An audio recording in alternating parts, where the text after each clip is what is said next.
প্রবীরের সঙ্গে কথা বলবো। প্রবীর, জহর সরকার বা সুখেন্দু শেখর রায় যেহেতু তারা নির্বাচনে জেতেননি, তাই তাদের প্রতিবাদের কোনো গুরুত্ব নেই, এমনটাই মত সৌগত রায়ের। দেখো, সৌগত রায় এই জহর সরকার এবং সুখেন্দু শেখর রায়, জহর সরকার তিনি আরজিকরের প্রতিবাদে ইস্তফা দিয়েছেন, সুখেন্দু শেখর রায় টানা 1.5 মাস ধরে প্রতিবাদ করছেন, গতকাল জাগো বাংলা সম্পাদক পদ ছেড়ে দিয়েছেন।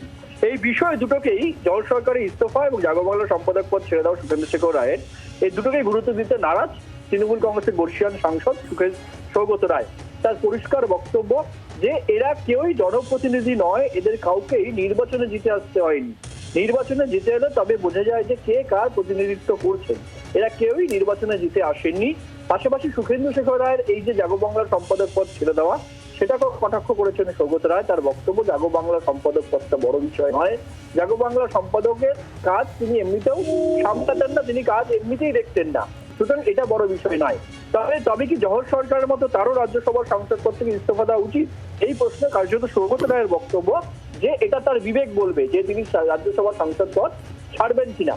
কিন্তু দলের মধ্যে থেকে দলের বিরুদ্ধে যে এই ধরনের প্রতিবাদ সৌগত রায় যে সমর্থন করছেন না, সেটা কিন্তু পরিষ্কার করে দিয়েছেন আজকে।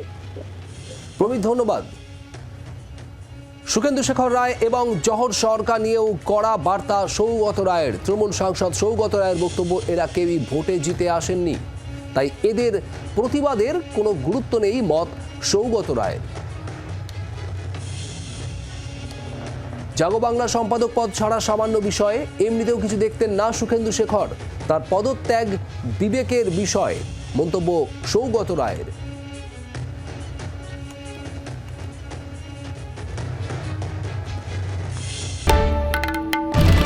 বাংলার আওয়াজ, বাঙালির আবেগ, জি 24 ঘন্টা।